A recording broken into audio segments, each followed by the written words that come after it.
നിങ്ങളുടെ favourite shows ഇനി ഒരിക്കലും മിസ്സാവില്ല. ഇപ്പോൾ C5 കാണും നിങ്ങളുടെ ഫേവറേറ്റ് ഷോസ് തികച്ചും സൗജന്യമായി. പോലീസിലും രാഷ്ട്രീയത്തിലും ഒക്കെ തന്നെ പോലെ ഒരാൾക്ക് നല്ല സ്വാധീനം കാണുമെന്നൊക്കെ എനിക്കറിയാം. ഇപ്പൊ ഇവിടെ നടന്ന കാര്യത്തിന്റെ പേരില് എന്നെ തിരക്കി ആരെങ്കിലും അങ്ങോട്ട് എത്തിയാൽ പണിയെടുക്കുന്ന തൂമ്പയും കൈക്കോട്ടും എടുത്ത് ഞാനൊരു വരവിങ്ങോട്ട് വരും തന്റെ കുടുംബത്തിലോട്ട്. എന്റെ കൂടെ പണിയെടുക്കുന്ന പണിക്കാരും ഉണ്ടാവും. പണിയടാന്ന് ഞാനങ്ങോട്ട് പറഞ്ഞാലേ അവരെ അന്തിയാവുന്നത് വരെ കിളച്ചങ്ങോട്ട് മറിക്കും.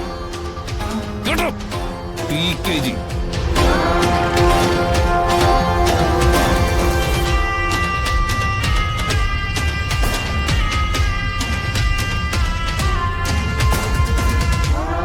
ഒരുപാട് ആർത്തി കാണിക്കല്ലേ.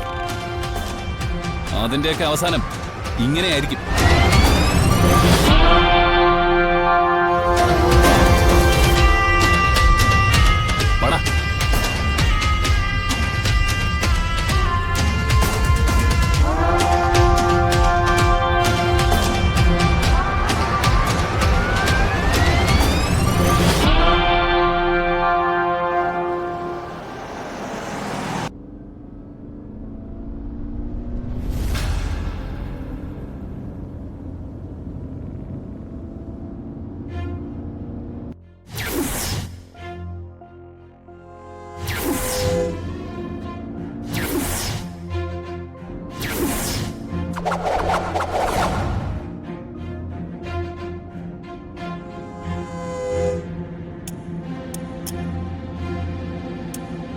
നമുക്ക് ചുറ്റും എന്തെങ്കിലും സംഭവിച്ചാലേ എന്താ കാര്യം തിരക്കുന്നത് ഒരു മര്യാദയല്ലേ? എനിക്കതൊന്നും പറ്റില്ല. എനിക്കത്ര മര്യാദയുമില്ല. വഴി കിടന്ന് അടിപിടി കൂടുന്ന തെമ്മാടിക്കൂട്ടങ്ങളെ നോക്കി നിൽക്കുന്നതേ മനുഷ്യത്വം എന്നല്ല പറയുന്നത്. സ്റ്റിച്ചിങ് സെന്ററിൽ പെണ്ണുങ്ങൾ വന്ന് പോയാലേ ടൈലർമാർക്ക് അതൊരു ആഘോഷമാണ്. അവന്മാരുടെ അളവെടുപ്പൊക്കെ എനിക്കറിയാം. ഞാനത് കണ്ടിട്ടുമുണ്ട്. അതിന് നിന്നു കൊടുക്കുന്ന പെണ്ണുങ്ങളെ. അല്ല, ഈ ഗിരി ആളെങ്ങനെ കൊള്ളാവോ? നല്ല പെരുമാറ്റ. അവൻ എങ്ങനെയാ? നന്നായിട്ട് പെരുമാറിയോ? അവൻ എവിടെയൊക്കെ എടുത്തോട്ടെ? എന്തൊന്നും പറയാത്തെ? അവൻ എവിടെയൊക്കെ തൊട്ടെ? അളവെടുക്കാൻ അവൻ എവിടെയൊക്കെ തൊട്ടേന്ന് പറ.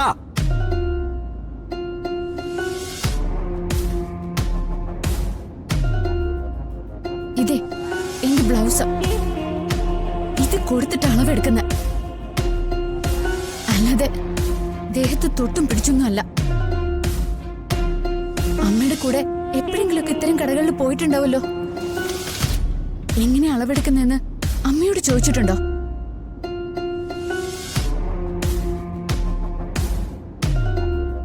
കുഴപ്പങ്ങളെ കാണിക്കാൻ വേണ്ടിയിട്ട് മാത്രം പെണ്ണുങ്ങൾ പുറത്തിറങ്ങുന്നെന്ന് ചിന്തിക്കരുത്.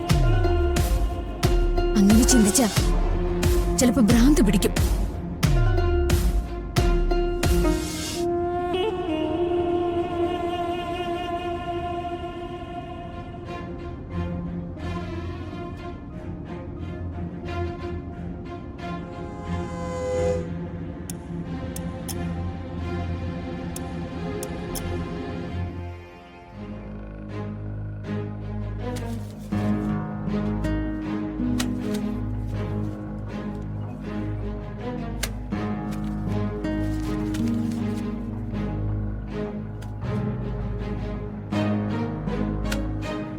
ഞാനിവിടെ കുറെ നേരമായിട്ട് ഇതൊക്കെ ചെയ്യേ.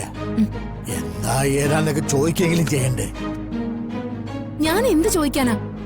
ചോദിച്ചിട്ട് വേണമല്ലോ അച്ഛൻ എന്നോട് ദേഷ്യപ്പെടാൻ. ദേഷ്യപ്പെടാനുള്ള കാര്യങ്ങളല്ലാണ്ട് മറ്റെന്തെങ്കിലും നീ ചെയ്യുന്നുണ്ടോ?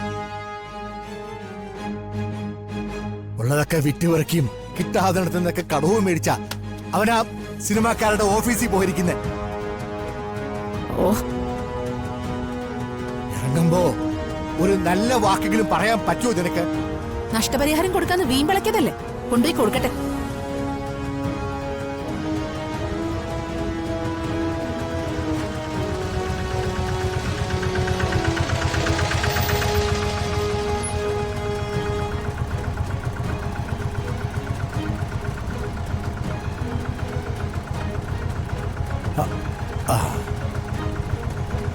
അയ്യോ,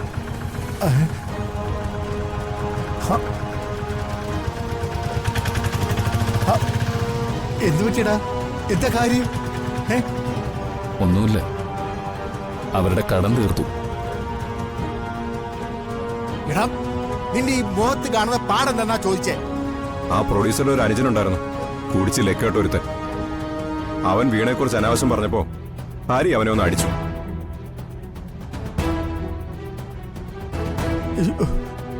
കേട്ട് നിൽക്കാൻ പറ്റുന്നൊന്നും ആയിരുന്നില്ല അവര് പറഞ്ഞത്. തല്ലി ഒതുക്കാനൊക്കെ അവര് ശ്രമിച്ചു. പക്ഷെ ഇനി ഭീഷണിയും കൊണ്ട് അവരാരും ഇനി മുറ്റത്തേക്ക് വരില്ല. എടീ, നീ കണ്ടോടി, നഷ്ടപരിഹാരം കൊടുക്കാൻ നീ പറഞ്ഞവർ ഒന്നുമേ കൊണ്ടേണ്ടതല്ലേ നീ പറഞ്ഞേ? എന്നിട്ട് ആ സിനിമാക്കാർ അവനോട് ചെയ്ത് നീ കണ്ടോ? എവിടെ പോയി ആരെന്ത് ചെയ്തു വന്നാലും അതിന് ഞാൻ ഉത്തരം പറയണോ? നീ അല്ലാണ്ട് വേറെ ആരാ പറയണ്ടേ? അത് പോയി കുറച്ച് വെള്ളം ചൂടാക്ക, അവനെ ദേഹത്ത് പിടിക്കണം. നീ പറഞ്ഞു കേട്ടില്ലേ? എനിക്ക് പറ്റില്ല. ആരാന്ന് വെച്ചാ ചെയ്താ മതി. ഇനി ഭർത്താവിനെന്തെങ്കിലും പറ്റിയാലേ നോക്കേണ്ടത് ഭാര്യയാണ്. ആരുടെ ഭാര്യ? ഞാൻ ആരുടെയും ഭാര്യയല്ല. ആഹാ, നിന്റെ കഴുത്തില് ഈ താലി കെട്ടിയത് അവനല്ലേ? ഇത് ഈ കഴുത്തി കിടക്കുമ്പോ ഉത്തരവാദിത്തം ഒഴിഞ്ഞു മാറാൻ നിനക്ക് പറ്റില്ല. ഓഹോ, അപ്പൊ ഈ താലിയാണ് പ്രശ്നം. ഇതങ്ങ് പൊട്ടിച്ചളഞ്ഞ അപ്പൊ തീർന്നില്ലേ പ്രശ്നം? ഈ താലിലെങ്ങാനും തൊട്ടാണ്ടല്ലോ നിന്നെ കഴിഞ്ഞാൻ വെട്ടിക്കളെ.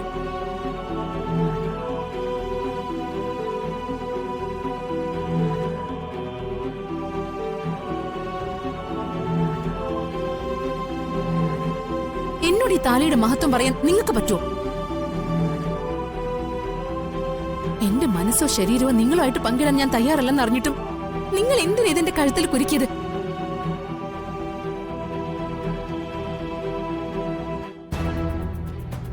ഒറ്റ ഉത്തരേ ഉള്ളൂ, നിങ്ങൾക്ക് എന്നോട് പകയാ. ഞാൻ ഏതെങ്കിലും രീതിയിൽ ഈ നരകത്തിൽ നിന്ന് രക്ഷപ്പെടുന്നതും എന്നെ നാലാൾ അറിയുന്നതും നിങ്ങൾക്ക് ഇഷ്ടമല്ല. അതുകൊണ്ട് മാത്രമാ ആ സിനിമക്കാരുടെ പൈസ നിങ്ങൾ തിരിച്ചു കൊടുത്തതും അവർ ചോദിച്ച നഷ്ടപരിഹാരം കൊടുക്കാൻ നാട് മുഴുവൻ അലഞ്ഞു നടന്നതും. നാട് മുഴുവൻ ഹരിക്ക് നല്ല പേരാണല്ലോ. ഞാൻ അതിനേക്കാൾ പേരെടുത്താലേ ഇയാളുടെ സ്ഥാനം കുറഞ്ഞു പോവില്ലേ? ഗർഭിണിയായി എന്നെ നിങ്ങൾ വിവാഹം കഴിച്ചത് മറ്റുള്ളവരുടെ മുമ്പിൽ ത്യാഗമായിരിക്കും. പക്ഷേ എനിക്കറിയാം അത് കുറുക്കനെ പോലുള്ള നിങ്ങളുടെ ബുദ്ധിയാണെന്ന്. വീണെ അനുസരിപ്പിക്കാനും ഭയപ്പെടുത്താനും നിങ്ങൾ ശ്രമിക്കണ്ട. അതിനുള്ള കാരണമായിട്ട് നിങ്ങൾ കെട്ടി ഈ താലി ഇനി എന്റെ കഴുത്തിൽ കിടക്കണ്ട.